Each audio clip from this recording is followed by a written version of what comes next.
Hello guys, bersama saya lagi dalam Oret Nopo Channel dalam segmen Suara Orang Kampung Panas. Sahabat-sahabat semua, adakah PAS berani? Kenapa saya katakan seperti itu? Sebab kalau kita lihat dua keratan akbar ini, ya PAS menyatakan, ya salah seorang kepimpinan di dalam PAS menyatakan bahwa calon PAS untuk PRN yang akan datang ini mereka akan memilih, ya, bagi mereka yang tidak terlibat di dalam dosa besar ataupun yang mempunyai akhlak mulia, katanya. Itu antara kenyataan daripada pemimpin PAS. Dan kalau kita lihat sebelah itu lagi adalah kenyataan daripada Mufti Perlis, maafkan saya, Mufti Pulau Pinang, yang menyatakan bahwa fitnah dosa besar tidak dapat ditebus, katanya. Jadi boleh dikatakan fitnah itu adalah satu perbuatan ataupun satu dosa yang besar. Selain daripada membuat tuduhan palsu, selain daripada memberi rasuah dan sebagainya, sahabat-sahabat semua.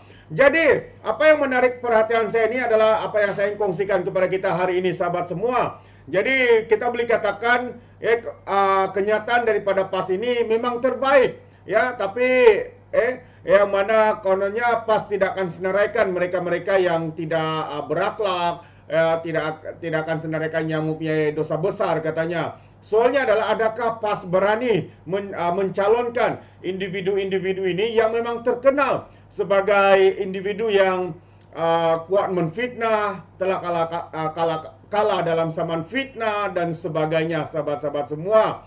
Jadi ini adalah satu perkara yang amat menarik untuk kita ikuti, sahabat-sahabat semua. Dan saya ingin memberikan senarai beberapa pimpinan daripada PAS yang terkenal sebagai kaki fitnah, yang telah kalah dalam zaman fitnah dan sebagainya.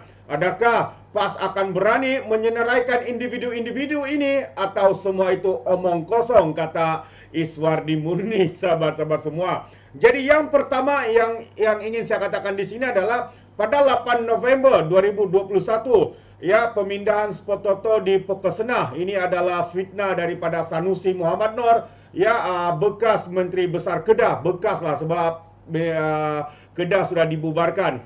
Jadi kalau kita lihat, ya, November 2021, Menteri Besar Kedah Sanusi membayar ganti rugi sebanyak 120,000 kepada ahli Parlimen Pokesena Datuk Mahfuz Omar berhubung kenyataan fitnah melalui hantaran Facebook tersebut. Jadi ini senarai yang pertama. Adakah, ya, seperti mana yang dikatakan oleh pemimpin PAS ini, berani mereka untuk menyenaraikan Sanusi sebagai calon di dalam pilihan raya negeri di negeri Kedah? Atau adakah ini hanya omong kosong sekadar untuk menyenangkan ataupun membuat penipuan kepada pengundi-pengundi ataupun rakyat Malaysia? Yang pertama, sahabat semua, adalah Sanusi yang sudah pun ternyata melakukan dosa besar dengan menfitnah Datuk Mahfuz Omar. Yang kedua adalah projek rundingan terus Pulau Pinang, Nasruddin Tantawi. Tantawi. Jadi ahli majlis surah PAS dan juga ketua penerangan. Ya, ketua penerangan PAS Ustaz Nasruddin memohon maaf kepada Lim Guang Eng kerana menfitnah projek rundingan terus Penang dan juga perlu membayar ganti rugi sebanyak 10,000, sahabat-sahabat semua. Jadi ini senarai calon yang kedua.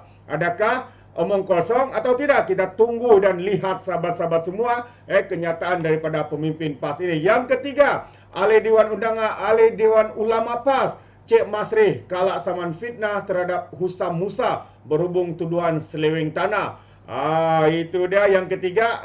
Seorangnya adalah ahli Dewan Ulama PAS Cik Masri kalah dalam saman fitnah juga, menfitnah, sahabat-sahabat semua. Yang keempat, adakah PAS akan senaraikan individu ini, ya, yang mana membuat fitnah terhadap Wan Aziza yang dituduh menyokong agenda LGBT, yaitu Rozi Muhammad yang sekarang ini adun PAS, ya, anggota Dewan Undangan Negeri Adun Tendong. Rozi Muhammad tampil memohon maaf secara terbuka selepas memuat naik tangkap layar berita palsu di Facebook yang memetik timbalan Perdana Menteri Dr. Wan Aziza Ismail yang disifatkan sebagai fitnah.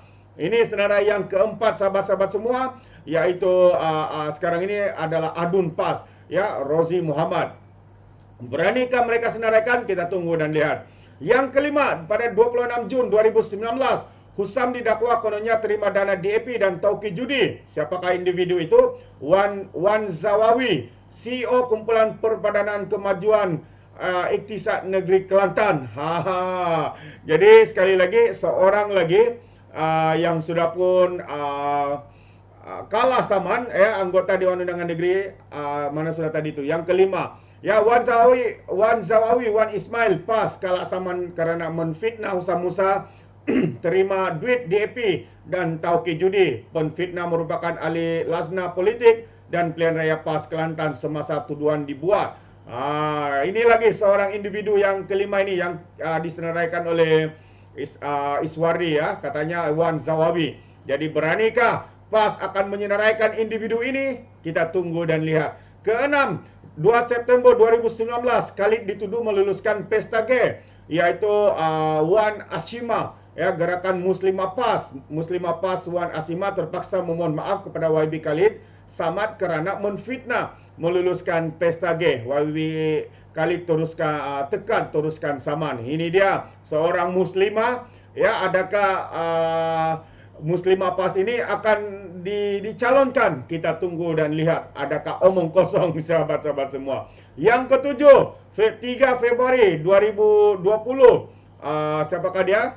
Nizar sokong konsep negara sekular. Ini antara kenyataan daripada Razman Zakaria, Pesuruhjaya PAS Perak. Kalau kita lihat keretanya pada 3 Februari 2020, Pesuruhjaya PAS Perak Razman Zakaria diperintahkan oleh mahkamah membayar sebanyak Rp254.150 kepada bekas Menteri Besar Perak Nizar Jamaluddin kerana menfitnah melalui kenyataan yang disiarkan akhbar Sinar Harian bertarikh 2 Jun 2015 melalui rencana bertajuk pendekatan Nizar mirip DAP, katanya. Jadi seorang lagi, Nizar, sahabat semua, yang didakwa, yang difitnah oleh Razman Zakaria, Pesuruhjaya PAS Perak. Jadi kalau kita sebelum itu juga, Razman Zakaria juga turut menfitnah Datuk Seri Anwar Ibrahim dan membuat permohonan maaf dan telah pun mengaku menfitnah. Kita tunggu dan lihat adakah Razman Zakaria ini akan dicalonkan oleh Parti PAS, sahabat-sahabat semua. Yang seterusnya, yang ke-8, pada 26 Februari 2020, DAP anti-Islam.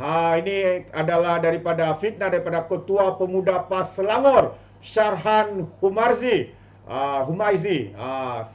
Syarhan Humaizi. Ya, pada 26 Februari 2020, Ketua Pemuda PAS Selangor Syarhan Humaizi pula diperintahkan membayar oleh mahkamah sebanyak RM80,000 kepada wakil rakyat DAP Teresa Kokshim kerana fitnah anti-Islam melalui akaun Facebooknya pada tahun 2019.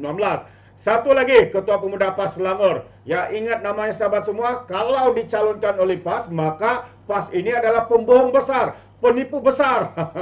Yang ke-9, menuduh Paulson menghasut membenci Islam. Datang daripada Ketua Pemuda PAS Pulau Pinang. Tidak lain tidak bukan Muhammad Hafiz. Mahkamah Persekutuan mengarahkan bekas Ketua Pemuda PAS Pulau Pinang, Ustaz Muhammad Hafiz, membayar ganti rugi sebanyak RM100,000 kepada peguam Eric Paulson kerana menfitnah berhubung penerbitan satu artikel berjudul Jangan Biar Eric Paulson Bebas Tanpa Perbicaraan. Satu lagi, bekas Ketua Pemuda PAS Pulau Pinang, Muhammad Hafiz. Kita ingat nama ini, sahabat-sahabat semua. Yang ke-10, sahabat semua. Yang ke-10 ada beberapa lagi. Pulau Pinang dituduh melarang azan. Ini satu tuduhan lagi, yaitu Pulau Pinang dituduh melarang azan. Ya, yang ini di YDP PAS yang dipertua PAS Padang Serai, yaitu Saharuddin Ibrahim.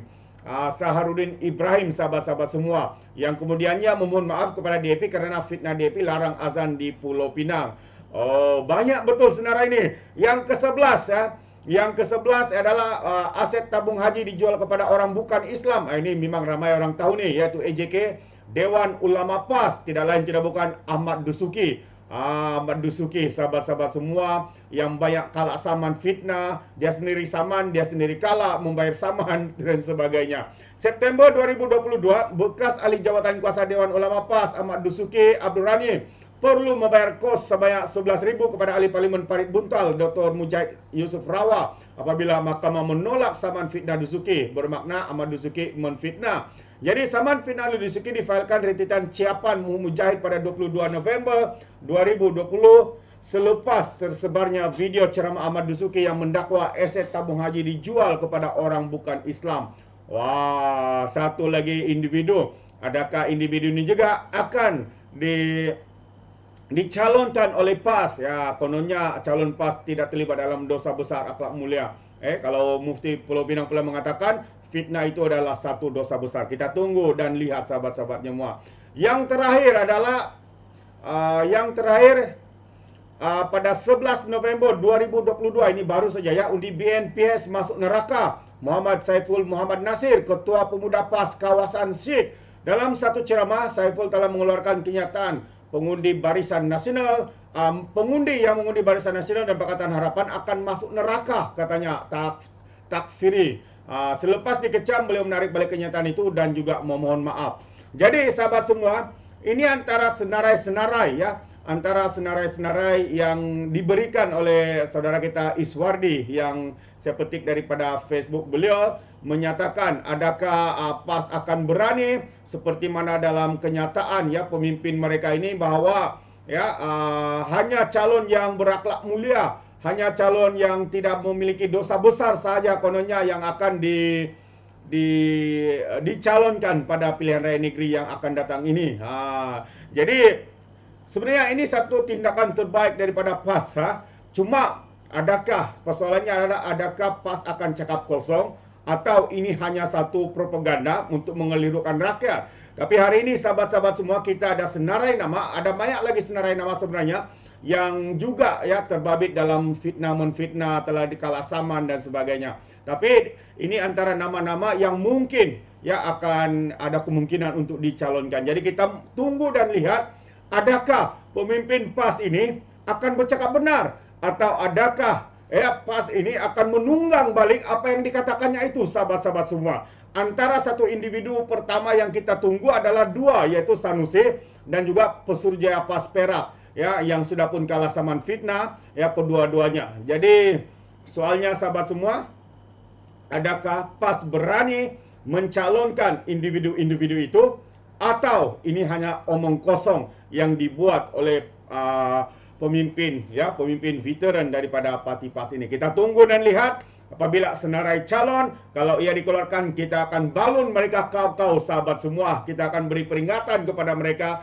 ya berkaitan dengan isu dan kenyataan daripada pemimpin PAS ini yang kononnya calon PAS tidak terlibat dosa besar dan juga mempunyai akhlak mulia katanya. Jadi ya ini menarik untuk kita tunggu selepas calon-calon akan dikeluarkan pada mungkin ya hujung bulan Julai ataupun awal bulan Agustus ini sebelum pilihan raya dilaksanakan. Jadi jadi sampai di sini saya sahabat semua, Anda boleh berikan komen Anda. Adakah pemimpin PAS ini akan melakukan seperti kenyataan-kenyataan mereka atau sebaliknya? Anda boleh berikan komen Anda dalam ruangan komen. Tapi ingat, komen dengan cara berhema, jangan menjadi seperti Walan Walantit, lebay-lebay dan juga geng sapu bersih ya, termasuk juga geng takut Anwar GTA. Apabila memberikan komen penuh dengan hasutan, kebencian dan juga fitnah melampau, sepertinya mereka tidak punya otak, mungkin karena otak mereka tertinggal di atas dasar Laut Cina Selatan. Alright, terima kasih, izinkan saya untuk mengundurkan diri dan seperti biasa, peribahasa mengatakan tapapun kangkap 2 ton keinginan. Dalam bahasa Melayunya, tepuk dadah, tanya selera. Sekian saja daripada Orang Dapat Channel. Hingga kita berjumpa lagi dalam info dan update yang seterusnya. Sekian. Bye-bye.